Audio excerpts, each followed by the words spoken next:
राधे राधे, जय गुरुदेव।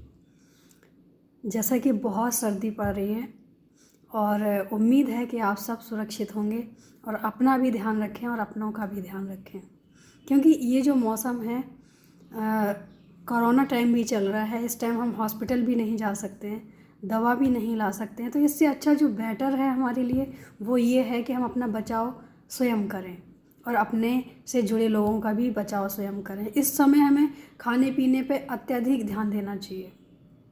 कितना खाना है, कब खाना है, कैसा खाना है, वो अगर हम चीज़ अपने जीवन में रूटीन से करेंगे तो उम्मीद है कि हम हर परेशानी से बच सकते हैं।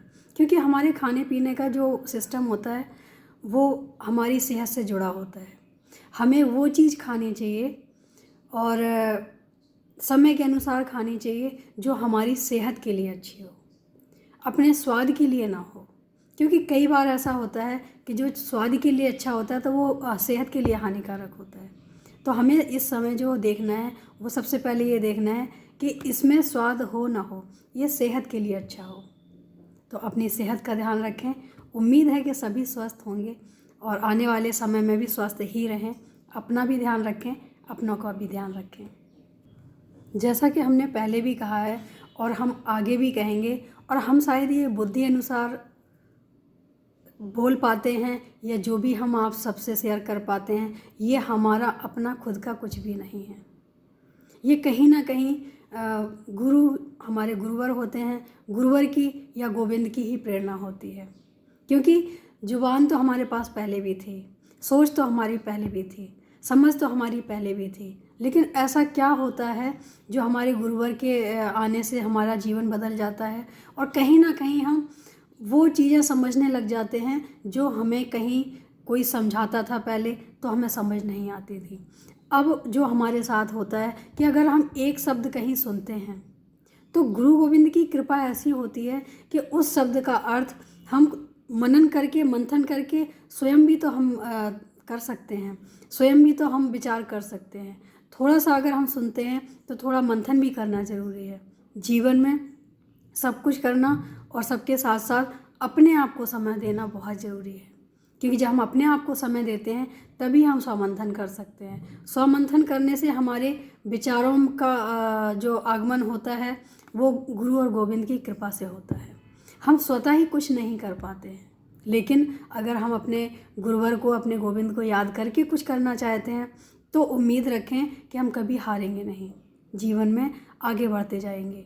क्योंकि हमारा जो जीवन है वो हम खुद चलाते हैं, ऐसा मानना ही तो गलत है। अगर हम ऐसा मानते भी हैं तो एक बात हमेशा सोच के चलनी चाहिए कि वाकई अगर ये हम चलाते हैं तो हमारे जीवन में फिर खुशियाँ आनी चाहिए, दुख क्यों आ जाते हैं? क्योंकि हम तो कभी नहीं चाहते हैं कि दुख आए। तो ये तो कभी सोचना ही नहीं चाहिए कि कोई कार्य अगर हो रहा है या जो हम कर पा रहे हैं वो हमारी वजह से या हम इतने सक्षम हैं कि हम कर सकते हैं, ऐसा बिल्कुल भी नहीं है। जब कृपा होती है गुरुवर की, जब कृपा होती है गोविंद की, तभी हम कोई कार्य अच्छे कर सकते हैं।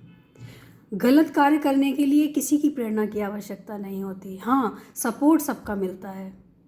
हमें लगता है कि शायद हमारे लिए यही मार्ग अच्छा है, लेकिन जहाँ हमें सपोर्ट भी नहीं मिलता, जहाँ हमें अकेला चलना पड़ता है, कई बार ऐसा देखा गया है कि परेशानियों का सामना भी करना पड़ता है। लेकिन अगर हम सच के रास्ते पर चल रहे हैं तो हमारे साथ कहीं ना कहीं गुरु कृपा भी है, गोविंद कृपा भी है और हम अपने हौसले पे अडिग हैं। तो यही कारण है कि हम डिग नहीं रहे हैं। कहीं ना कहीं हमारे पीछे कोई ऐसी अदृश्य शक्ति है जो हमें आगे बढ़ने के लिए प्रेरित करती रहती है, किसी न किसी रूप में। कहीं ना कहीं ये हमें आगे ले जाने की कोशिश करती है। और जीवन में आगे वही बढ़ सकता है जो हमेशा विनम्र रहे और हमेशा ये सोचे कि हमारा कोई भी कार्य खुद का नहीं है, खुद की उपज नहीं है, खुद की सोच नहीं है, खुद का चलना नहीं है, हमें कोई चला रहा है। और ये सच भी है कि हमारे पीछे जो अदृश्य शक्ति है वही तो हमें चलाता है। हम खुद कहाँ चल पाते हैं? अगर हम चल पाते तो क्या हम कभी मरते? और मरने के बाद होता क्या है? सब कुछ तो वही होता है। फिर हम क्यों 2 कदम नहीं चल सकते हैं? उस समय अगर हम 2 कदम नहीं चल सकते हैं तो हमें अभी भी ये सोचना चाहिए कि हम जो चलते हैं, हम जो करते हैं, हम जो सोचते हैं, उसमें कोई ना कोई ऐसी अदृश्य प्रेरणा होती है हमारे साथ जो हमें दिखाई नहीं देती है, लेकिन अगर हम महसूस करना चाहें तो हम महसूस ज़रूर करते हैं। और हमें वो चीज़ें महसूस होती हैं कि हमारे पीछे ऐसा कोई ज़रूर है जो हमें आगे प्रेरित करने के लिए खड़े हुए हैं और हमारी रक्षा सुरक्षा के लिए आगे खड़े हुए हैं। क्योंकि कोई भी इंसान बुरा कार्य कर सकता है, अच्छा कार्य बिना प्रेरणा के नहीं हो सकता है। प्रेरणा ज़रूरी है और आशीर्वाद भी ज़रूरी है। आशीर्वाद ना हो और प्रेरणा ना हो तो हम कोई कार्य नहीं कर सकते हैं।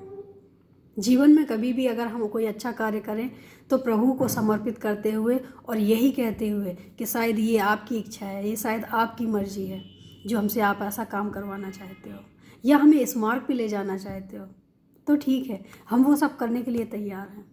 लेकिन एक ही शर्त है कि आप हमेशा साथ रहना, क्योंकि आपके बगैर हमारा जीवन जीवन नहीं है। हम एकमात्र पुतले की तरह हैं।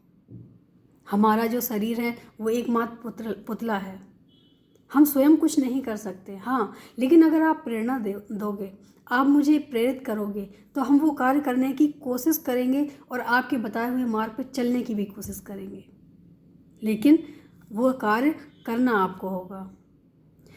जुबान हमारी होगी, आवाज़ हमारी होगी, लेकिन जो शब्द होंगे वो आपके ही होंगे। हमारे जीवन में हम कुछ भी नहीं कर सकते हैं। हम अगर कुछ कर पाते तो बहुत पहले कर लेते, लेकिन यहीं अगर देखा जाए कि हम कुछ नहीं कर सकते हैं, हमसे सिर्फ एकमात्र करवाया जाता है। इनमें कई फ़ायदे हैं। एक तो सबसे बड़ा जो फ़ायदा है कि हमें कभी घमंड नहीं आएगा। घमंड नहीं आएगा, अभिमान नहीं आएगा, तो हम आगे ही बढ़ते जाएंगे। हमारे पीछे होने का एक सबसे बड़ा जो रीज़न है वो यही है कि जब हमें ये लगने लग जाता है कि ये हम कर रहे हैं, तब भी हमारा अभिमान हम पे हावी हो जाता है और अभिमान आते ही हम पीछे की ओर चलने शुरू हो जाते हैं। हमें पता भी नहीं चलता है कि हम कब पीछे की ओर जा रहे हैं। वहीं अगर समर्पित भाव से चलते हैं तो हम आगे बढ़ने की चेष्टा भी करते हैं और कोई अदृश्य शक्ति हमें आगे भी ले जाता है। तो इसमें कई फ़ायदे हैं। झुक के चलने से ही हम बड़े से बड़े पहाड़ पे भी चढ़ सकते हैं, क्योंकि झुका हुआ सर विनम्रता की पहचान है। जब सर झुका होता है तो हम दिल से हम सर झुकाते हैं वो दिल से झुकाते हैं, और जब हमारा दिल कहीं झुक जाता है, प्रभु के चरणों में दिल झुक जाता है, तो भगवान खुद ही आके संभालते हैं। ऐसा मेरा मानना है। जब हमें अभिमान होता है तब हमें एक ठोकर ज़रूर लगती है, ये दिखाने के लिए कि अगर तुम्हारे बस में कुछ होता तो ये नहीं होता। तो मुझे लगता है कि ठोकर लगने की नौबत ही ना आए। हमें ऐसा कोई कार्य करना ही नहीं है, ऐसा हमें कुछ सोचना ही नहीं है जिससे हमें ठोकर की कोई आशा हो। बस एक ही निवेदन रहे, हमेशा एक ही भाव हमेशा रहे कि जो भी हो रहा है सब आपकी कृपा से हो रहा है। आप चाह रहे हो तो हो रहा है, आप करवा रहे हो तो हो रहा है। मेरे करने से ना कुछ हो सकता है, मेरे सोचने से ना कुछ हो सकता है। अगर ये भाव रहेगा तो उम्मीद भी रखनी चाहिए, और उम्मीद ना भी रखोगे तो भी आगे अवश्य जाओगे, चाहे वो किस लाइन में भी हो, भक्ति लाइन में हो, परिवार में हो, या समाज में हो, या देश में हो। चुनाव आपका है, चुनाव हमारा है, प्रगति भी हमारी और आपकी है। विनम्र रहना और अपने कर्म को भगवान पे समर्पित करना, ये सबसे बड़ा हमारा उद्देश्य होना चाहिए। उम्मीद है अच्छा लगा हो। आज के लिए इतना ही। राधे राधे, जय गुरुदेव।